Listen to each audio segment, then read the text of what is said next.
Welcome to Ask the Lynnwood Cop. I'm Teresa Whipple, and it is the holidays, Sergeant Langdon. It is. And one of the things that I think people tend to do is go to holiday parties. Sure. And that has some associated ramifications, maybe if you are drinking and you Right. don't necessarily have a good sense of how that might be affecting you.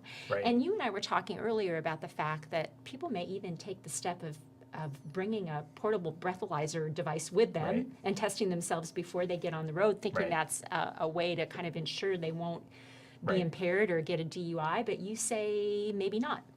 Absolutely. Those portable breathalyzers are kind of a neat little tool, but they're very limited in their ability to protect you from being arrested for DUI potentially. So that even if you were to say, let's say the per se limit right now in Washington State is 0.08. So if your blood alcohol level or breath alcohol level is at a 0.08, you are per se considered to be DUI. It is presumed that you are affected and therefore should not be driving.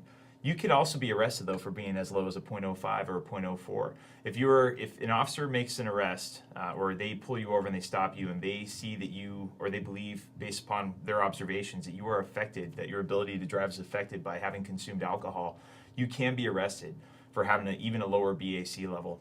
So we want to remind people, you really got to pay attention. And if you are going to be drinking at these parties, it's not worth taking that chance of getting in the vehicle and driving home, especially if you have family on board. It's about celebrating the holidays, and we'd hate to have any more tragedies take place, as we see an uptick in tragedies during this type of year related to DUI collisions, DUI crashes. So what we're asking people to do is listen to your body, and if you are going to imbibe, make plans.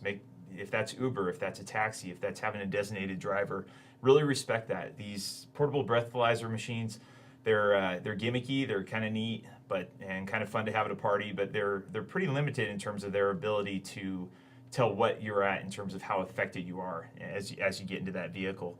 And another thing to remember, if you were to take one of these breathalyzers while you're at the house, just as you're preparing to leave, your blood alcohol or breath alcohol could actually be on the rise as this is being absorbed in your large intestines.